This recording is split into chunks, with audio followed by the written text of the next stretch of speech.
घर है उसको शमशान बना करके रखे हैं, और जो परमात्मा का बनाया हुआ घर है उसको भी शमशान बना करके रखे हैं।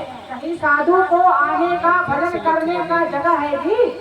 कहीं नहीं है। तो फिर वहाँ पर सत्संग कैसे होगा?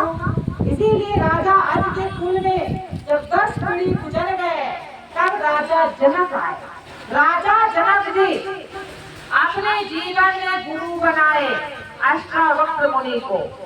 जब अष्टावक्र मुनि को बुला करके अपने घर पे इसी प्रकार से सत्संग करवा रहे थे, तो सत्संग जब शुरू हुआ तो जो श्रापित सर्प था, आज जिसको शरीर मिल गया था सर्प का, वही सर्प निकल करके बाहर आया। इसलिए सत्संग सुनने के लिए, और जब सत्संग सुनने के लिए आया बीच में सर्प निकल गया, सारे सत्संगी में भगदड़ मच गया।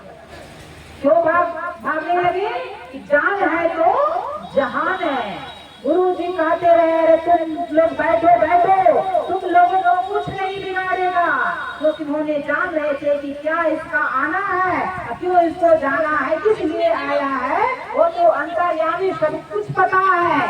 लेकिन गुरु जी को साधारण जो देखे कि जैसे हम चलते हैं वही चलते हैं, हम खाते हैं वह भी खाते हैं, जैसे हमारा रहना सहना लिबास है उसी प्रकार से इनका भी रहना सहना लिबास है। हम दोनों एक जैसे हैं, वो तो चले गए। और जो गुरु को परमात्मा के रूप में देखे वह टिक गए, यानी कि गुरु पर विश्वास किए। जब गुरु जी से हट करके जाएंगे तो कहाँ जाएंगे? कहीं ठिकाना है? कहीं नहीं ठिकाना है। भागेंगे तो कहाँ भाग करके जाएंगे? बस वही रुक गए। जब सत्संग शुरू हुआ, सर्प है जो कुंडली मार करके बैठ गया, उसके शरीर में हलचल होने लगा। सब सारे सत्संगियों के अंदर में जिज्ञासा हुआ जानने का कि कौन है और किस लिए आया है, इसके शरीर में हलचल क्यों हो रहा है। तब अष्टावक्र मुनि जी से प्रार्थना करके डर भाव में पूछते हैं राजा जनक जी कि जितने भी प्रेमी यहाँ उपस्थित हैं, सबकी अंदर में जिज्ञासा है जानने का कि सर्प कौन है और इसके शरीर में हलचल क्यों हो रहा है। तब अष्टावक्र मुनि कहते हैं कि अपने मुख से कहें, इसके मुख से ही कहवा दे। तब राजा जनक जी कहते हैं कि अपने मुख से कहिएगा तो लोगों को ज्यादा विश्वास नहीं होगा, कम विश्वास होगा। ऐसे ही महात्मा लोग बोल देते हैं।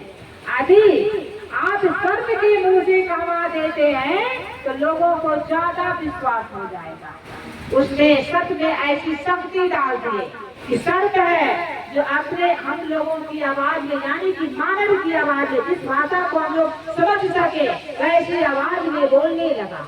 क्या कहता है कि पूर्व जन्म में अपना इतिहास सुनाता है कि पूर्व जन्म का मैं एक राजा था, अज नाम का राजा। मैं हर रोज ब्राह्मण को गौ दान दिया करते थे। जो गौ दान मैं दे चुका था वही गौ मेरे पास आ गई। उसी गौ को अपने दूसरे ब्राह्मण को दान में दे दिए। दोनों ब्राह्मण गौ को लेकर के झगड़ा करने लगे। झगड़े को लेकर मेरे पास आए न्याय मांगने के लिए। मैं न्याय नहीं कर पाया। दोनों ब्राह्मण आपस में झगड़ करके मेरे ही सामने, मेरे दरवाजे पर ही दोनों लड़ करके मर गए। आकाशवाणी हुई कि तुम्हें ब्राह्मण हत्या का दोष लगा। मैंने पूछा कि मैंने तो ब्राह्मण को मारा नहीं, फिर मुझे क्यों दोष लगा। फिर आकाशवाणी हुआ कि तुम राजा हो, तुम्हारे दरवाजे पर दोनों ब्राह्मण न्याय मांगने के लिए गए, आप न्याय करने में देर कर दी। दोनों ब्राह्मण आपस में झगड़ करके आपके सामने मर गए। इसीलिए ये ब्राह्मण हत्या का दोष तुम्हें लग गया। अब इसे छुटकारा कैसे होगा, इस शरीर से हमें मुक्ति कैसे मिलेगी। फिर आप ऊपर से आकाशवाणी हुआ कि आपके घर में, आपके वंश में, आपके कुल में कोई सत्संगी बनेंगे, सत्संग कराएंगे, तब तुम्हारे सत्संग सुनने से तुम्हें उस शरीर से मुक्ति मिल जाएगी। लेकिन संयोग ऐसा था कि मेरे वंश में, मेरे